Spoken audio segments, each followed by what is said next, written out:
So the number one question that we saw in the question box, I would say 20 people asked this: why do we not use metal detectors every single day in Rock Hill schools?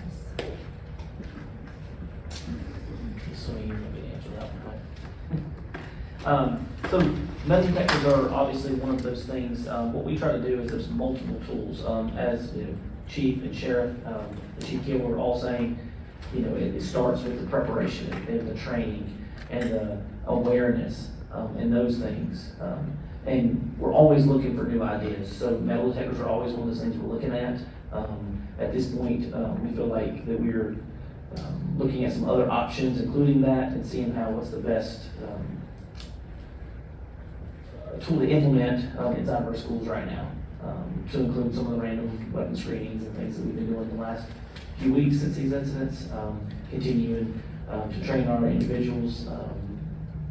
The way this all came about, the very first one was just a very observant SRO did an amazing job and saw something, and got to with the administration and investigated it, and things like that. Question that's also come up is, how do students who have perceived records end up back in our schools?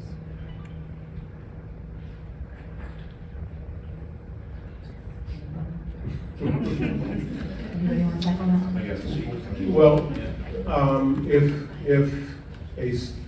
if a student has been arrested for something in the community, we have to be able to show that there's some type of clear and present danger as far as us moving forward.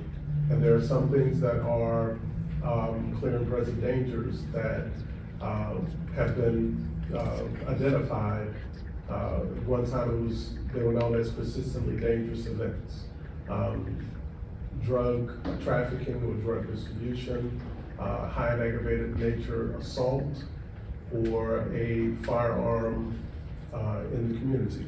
Those are three things that we look at when we get that information in the school system.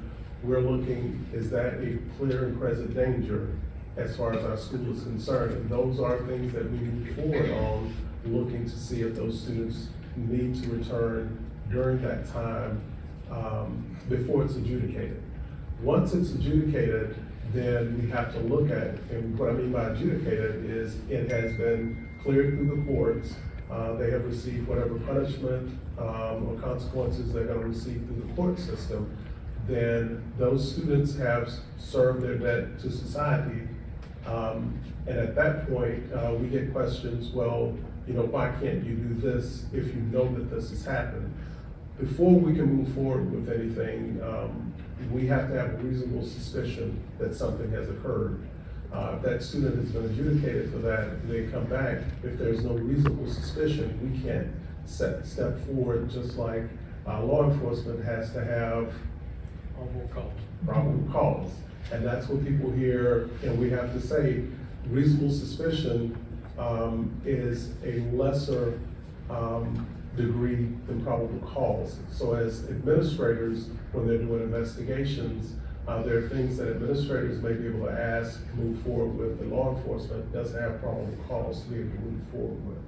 So we can't necessarily ban a student because of something that has happened in the community if it has been adjudicated, and that's what the law provides for us as far as being able to ensure that we're not infringing on a student's rights. And I'll follow up and just say, what we do has nothing to do with whether a child remains in school or is allowed back into school. And I know the schools are limited by the law as well. If the law says you must take this child back, then they have to follow the law just like everyone else does. However, laws can be changed. New laws can be written, and I don't see any reason why kids who are persistent troublemakers and make the education of other children who are not misbehaving, make their lives difficult and impede their ability to be educated, that we shouldn't have more restrictive schools for those kids to go to that are more controlled, where we could put up metal detectors instead of having, troubled kids in each school as they reveal themselves. They need to be put in places where they can be more carefully controlled if they're misbehaving. I don't see any reason why we shouldn't have laws that allow for that, because some kids just aren't going to behave.